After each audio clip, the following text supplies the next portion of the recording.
اس کی آواز میں ایسا یقین، ایسی طاقت تھی کہ نور کو یقین ہو گیا تھا۔ یہی وہ شخص ہے جو اس کی حفاظت کر سکتا ہے۔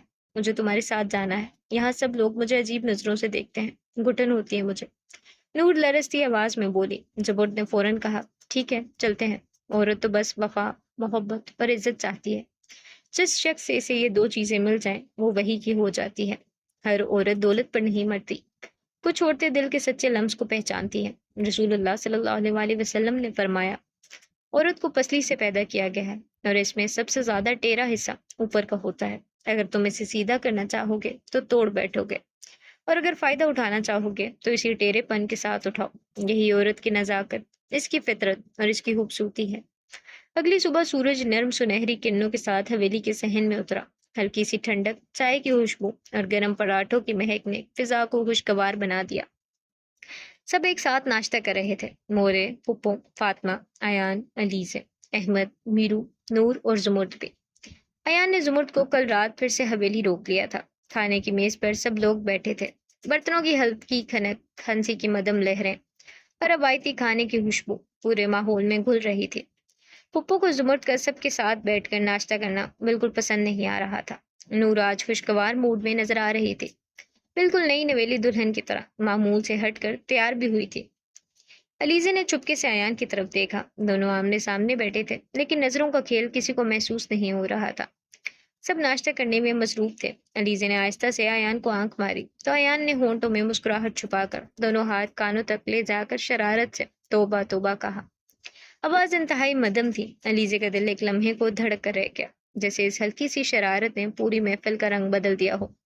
علیزہ مسکرانے لگی۔ ولیمے میں 2 دن رہ گئے تھے، اس لیے اسے حویلی کے ہر کونے میں مصروفیت رقص کرتی پھر رہی تھی۔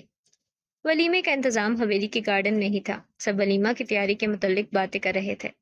فاطمہ کو اسکول سے لیٹ ہو رہی تھی، وہ ناشتہ کر کے اپنے کمرے میں تیاری کرنے چلی گئی۔ ناشتے کے بعد سب اپنے اپنے کاموں میں مصروف ہو گئے۔ ایان صبح ہی ناشتے کے بعد شہر کے لیے نکل چکا تھا۔ ولیمے کی تیاری کے لیے اسے کچھ سامان خریدنے شہر جانا پڑا۔ وہ سارا انتظام خود سنبھال رہا تھا۔ گاڑی کے شیشے سے گزرتے مناظر دھندلے ہوتے جا رہے تھے کہ اچانک اسے علی کی کال آ گئی۔ اس نے کال اٹھا کر فون اسپیکر پر لگایا۔ بولو کیپٹن صاحب، کیسا لگ رہا ہے پاکستان آ کر؟ ایان نے خوشگوار انداز میں پوچھا۔ یار پاکستان تو آ گیا ہوں، پر اب بور ہو رہا، پتہ نہیں ایک عجیب سی بے سکونی ہے، علی نے سنجیدہ انداز میں کہا۔ علی کی ساری فیملی امریکہ ہی رہتی تھی، یہاں وہ اکیلا ایک فلیٹ میں رہ رہا تھا۔ ایان نے مسکرا کر کہا، خیر تو ہے بیٹا؟ علی کی خاموشی کچھ گہری تھی۔ خیر ہی تو نہیں لگ رہی مجھے، علی نے منہ بناتے ہوئے کہا۔ پڑ گئے نا عشق کے چکر میں، ایان نے ہنستے ہوئے کہا۔ توبہ کرو توبہ، عشق اور میں؟ Ali, not possible. Ayan, everything is possible in this world right? Ayan نے لمحہ بھر سوچا، خاموشی میں جیسے کسی کا چہرہ ابھرا ہو۔ اسے اپنا ماضی یاد آیا، وہ بھی تو یہی کہتا تھا، عشق، محبت، ایان شامیر خان کو نہیں ہو سکتا۔ اچھا بتاؤ کیا ہوا ہے، کیوں بے سکون ہو؟ ایان نے سنجیدہ انداز میں پوچھا۔ یار وہ میری ٹیم ممبر زوبی ہے نا، علی کچھ بولتے بولتے چپ ہوا، جیسے سوچ رہا ہو کیسے بات شروع کروں۔ ہاں کیا ہوا ہے اسے؟ ایان نے سنجیدہ انداز میں پوچھا۔ چائے کے کپ سے بھاپ نکل کر ہوا کا حصہ بن رہی تھی۔ علی اپنے فلیٹ کے ایک کمرے میں کھڑکی کے پاس کرسی رکھ کر بیٹھا تھا۔ کھڑکی کے باہر سورج کی سنہری روشنی پھیلی ہوئی تھی۔ علی کرسی کے بازو پر کونی ٹکائے بیٹھا تھا، جیسے کسی بہت بھاری سوچ نے اس کے وجود کو تھام رکھا ہو۔ بتاؤ اب کیا سین ہے، کیپٹن زوبیہ کو کیا ہوا ہے؟ ایان نے تجسس سے دوبارہ پوچھا۔ علی نے گہرا سانس لیا۔ کیپٹن زوبیہ علی کی ٹیم ممبر ہے، جو بہت خوبصورت، قابل اور بہادر لڑکی ہے۔ علی فوراً سیدھا ہو کر بیٹھ گیا۔ زوبی نے مجھے پرپوز کیا ہے، علی ایک ساتھ پوری بات مکمل کر ڈالی۔ ایان کے آگے حیرت سے مزید کھل گئی۔ تمہیں؟ ہاں، علی نے جواب دیا۔ اب کی بار اس کے لہجے میں حیرانی کے ساتھ شرارت بھی شامل تھی۔ تو مسئلہ کیا ہے؟ اچھی تو ہے، سب سے بڑی بات تمہارے ساتھ کام کرتی ہے، ہاں کر دو۔ ایان نے سنجیدہ انداز میں اسے مشورہ دیا۔ وہ ساتھ ساتھ ڈرائیونگ بھی کر رہا تھا۔ علی کرسی سے ٹیک ہٹاتے ہوئے بولا، میں کنفیوز ہوں، وہ تھوڑی آزاد خیال ہے اور حد سے زیادہ میچور بھی، تھوڑی ڈومیننٹ ٹائپ ہے۔ مطلب دیکھو کچھ لڑکیاں ہوتی ہیں نا کہ ہر چیز میری ہی مرضی سے بس ہو، مجھے تو ذرا معصوم سی لڑکی پسند ہے۔ علی نے اپنا موقف بیان کیا۔ میری والی کو تو میچور کا میم بھی نہیں پتا، ایان نے ہنستے ہوئے کہا۔ علی ہنس پڑا۔ تمہاری والی کی تو بات ہی الگ ہے، ویسے لڑکی میں دم ہے۔ ایان نے ناک سکوڑی۔ کیا دم ہے؟ میڈم نے بندوق چلائی اور خود ہی گولی کی آواز سے ڈر گئی۔ یہ کہتے ہوئے وہ خود بھی ہنس پڑا۔ کس نے کہا اسے بندوق دو؟ جتنی جذباتی ہے روز ایک بندہ پھڑکا کے آ جائے گی۔ ماحول ایک دم ہلکا ہو گیا، لیکن علی کے چہرے پر ابھی بھی وہ ہلکی سی سنجیدگی باقی تھی۔ اچھا ایسا کرو، جو میں نے گاؤں میں اسکول بنوایا ہے نا، ادھر چکر لگاؤ، بچوں کو اپنے کارنامے سناؤ، موٹیویشن ملے گی انہیں اور تمہارا موڈ بھی بہتر ہو جائے گا۔ ایان نے خوشگوار انداز میں کہا۔ علی نے نرم مسکراہٹ کے ساتھ جواب دیا، مجھے اپنی تعریف خود کرنے کی ضرورت نہیں، کوئی اور کرے تو اچھا لگتا ہے۔ ایان نے شرارتی انداز میں مسکرا کر کہا، تو زوبی کو لے جاؤ ساتھ۔ علی نے ہلکے سے سوچتے ہوئے کہا، اچھا سوچتا ہوں۔ یہ کہتے ہوئے اس نے فون بند کر دیا۔ پھر اس نے تھوڑی دیر بعد کیپٹن زوبی کو کال کی۔ اس کی آواز نرم بھی تھی اور تھوڑی بے ساختہ بھی۔ Hello captain Zubi. دوسری طرف سے چنچل سی ہنسی آئی۔ ہیلو کیپٹن علی، کیا حال ہے؟ ٹھیک ہوں، آج مجھے ایک جگہ وزٹ کرنا جانا ہے، میرے ساتھ چلو گی؟ علی نے خوشگوار انداز میں آفر دی۔ ہاں ضرور چلتے ہیں، زوبی نے خوشی سے کہا۔ اور یوں وہ دونوں راستے میں نکل پڑے۔ راستے میں وہ لوگ زوبی کے پرپوزل پر بھی بات کرتے رہے۔ پھر کیا سوچا ہے آپ نے؟ زوبی نے سنجیدہ انداز میں پوچھا۔ وہ فرنٹ سیٹ پر ہی بیٹھی تھی۔ کس بارے میں؟ علی نے سامنے کی طرف دیکھتے ہوئے پوچھا۔ شادی، زوبی نے کہا۔ مجھے تھوڑا وقت چاہیے، علی نے نرمی سے کہا۔ کتنا؟ زوبی نے سنجیدہ انداز میں کہا۔ نہیں معلوم، علی نے مختصر جواب دیا۔ کیا تم کسی اور کو پسند کرتے ہو؟ زوبی نے سنجیدہ انداز میں پوچھا۔ نہیں ایسا نہیں ہے، علی نے جلدی سے بولا۔ زوبی علی کے جواب سے مطمئن ہو گئی۔ کچھ گھنٹوں کے سفر کے بعد وہ لوگ اسکول کے باہر موجود تھے۔ علی نے اسکول کے باہر اپنی گاڑی روکی اور پھر باہر نکل کر اسکول میں داخل ہو گیا۔ اسی اسکول میں فاطمہ بھی پڑھتی ہے۔ علی پہلے دفتر آیا، پھر اسکول کا مکمل وزٹ کرنا شروع کیا۔ علی کو اسکول کافی اچھا لگا، ٹیچرز بھی اچھے اور قابل تھے۔ علی باری باری اب کلاسز میں جا رہا تھا۔ آخر پر میٹرک کی کلاس وزٹ کرنے کی باری تھی۔ زوبی نے چھوٹی سی اسپیچ تیار کی ہے جو اس نے میٹرک کی کلاس کے سامنے دینی تھی۔ فاطمہ کلاس میں ابایا اتار دیتی ہے۔ اس نے بالوں کی پونی کی تھی، دوپٹہ اس کے شولڈرز میں تھا، کیونکہ یہاں صرف فیمیل ٹیچرز ہیں۔ علی اور زوبی کلاس میں آئے، ٹیچر لیکچر دے رہی تھی۔ فاطمہ نے علی کی طرف دیکھ کر حیرت سے بولا، گل لالا؟ فاطمہ کی دوست نے بولا، تم ان کو جانتی ہو؟ نہیں، ہاں پتہ نہیں، فاطمہ اچانک بھوکلا گئی۔ کیا بول رہی ہو؟ فاطمہ کی دوست نے کہا۔ السلام علیکم گرلز، زوبی نے کلاس میں داخل ہو کر پرجوش انداز میں طلبہ سے سلام کیا۔ وعلیکم السلام، سب طلبہ نے یک آواز میں جواب دیا۔ فاطمہ نے شولڈر سے دوپٹہ نکال کر جلدی سے سر پر لیا اور نقاب کی طرف چہرہ چھپا لیا۔ بس آنکھیں نظر آ رہی تھی۔ علی اسے دیکھ چکا تھا اور ان آنکھوں سے اب بھی اچھی طرح واقف تھا۔ اس دن گیسٹ روم میں نقاب میں یہی آنکھیں تھیں۔ Zobia, I am captain Zobia, IS officer. Class, wow Zobia. Girls, can you tell me who is interested in army? Fatima, madam I am. Zobia, oh nice, only one girl from whole class. Fatima, yes. Zubia, can you tell me your full name? Fatima, Fatima Gulhan. Zubia, good. Now Ali, it's your turn. علی خاموش کھڑا تھا۔ اس کی نظر بار بار بے اختیار فاطمہ کی طرف جا رہی تھی۔ علی، السلام علیکم girls, I am captain Ali Khan, اور اس کے علاوہ میرا ایک اور نام بھی ہے، گل لالا۔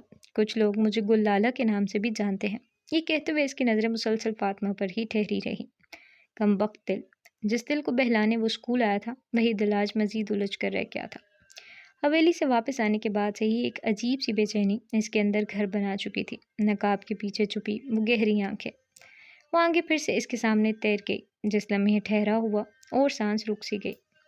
علی کا انٹرویو ختم ہوا تو اسٹیج پر زوبی نے اپنی پرسکون مگر مضبوط آواز میں اسپیچ شروع کی۔ کچھ دنوں پہلے جو دہشت گردوں کا ایک گروپ گرفتار ہوا ہے، اس میں ہماری ٹیم کی دن رات کی محنت شامل ہے۔ وہ پوری کلاس کی توجہ لیے بولتی جا رہی تھی کہ اچانک فاطمہ اپنی کرسی سے اٹھی، ہلکے سے جھکے سر اور لرزتی آواز کے ساتھ ٹیچر کے پاس آ کر آہستگی سے بولی، مس میری طبیعت ٹھیک نہیں ہے، میں باہر جانا چاہتی ہوں۔ مس نے شفقت بھری مسکراہٹ کے ساتھ کہا، اچھا جاؤ۔ فاطمہ آہستہ آہستہ قدم رکھتی ہوئی کلاس سے باہر چلی گئی۔ علی سے جاتا ہوا دیکھ رہا تھا اور یہ بھی جانتا تھا کہ وہ کیوں یہاں سے جا رہی ہے۔ چند لمحوں بعد فاطمہ کی دوست بھی باہر آ گئی، کیونکہ علی پہلے ہی کہہ چکا تھا کہ جسے سوچ میں دلچسپی نہیں وہ باہر جا سکتا ہے۔ کلاس میں باقی لڑکیاں پوری دلچسپی سے اسپیچ سن رہی تھیں۔ اتنا ہینسم لڑکا بول رہا تھا، بھلا کوئی پاگل ہی اٹھ کر جاتا۔ باہر اسکول کے میدان میں فاطمہ ایک بینچ پر آ کر بیٹھ گئی۔ اس کی دوست بھی اس کے پاس آ کر بیٹھ گئی۔ تم باہر کیوں آ گئی؟ اس نے حیرت سے پوچھا۔ فاطمہ نے ایک ٹھنڈی آہ بھری آواز آہستہ کر کے بولی، وہ بار بار مجھے دیکھ رہا تھا، مجھے عجیب سا محسوس ہو رہا تھا۔ دوست فوراً ہنس پڑی۔